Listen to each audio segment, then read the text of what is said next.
В Якутске полиция задержала ветерана СВО Михаила Корякина, который планировал бессрочный митинг 22 октября против изменений в Конституцию и требовал отставки Айсена Николаева. Давайте выйдем на мирный митинг, спокойный, без склок и ссор. И давайте выступим с требованием не Конституцию менять, а отставки главы региона. И вот 22 октября мы все выйдем на площадь Республики, принесем палатки и будем сидеть. Как мирный митинг, манифестация, чтобы он сам ушел досрочно. Позже это видео удалили из соцсетей.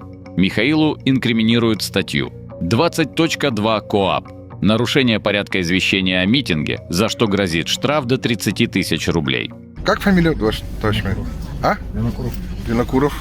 Ну там прямой эфир видите? Да, прямой эфир, да. Пока включить. Нет, я имею право же. Это в суде будет доказательство, что меня арестовали. Ну, протокол задержания не сделали же.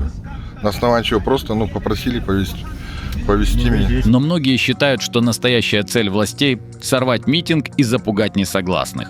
Наш митинг на грани срыва. Меня везут во второй отдел. Как-то так, ребята.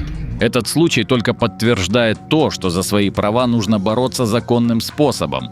Выходить на мирную акцию, защищать Конституцию и свои права.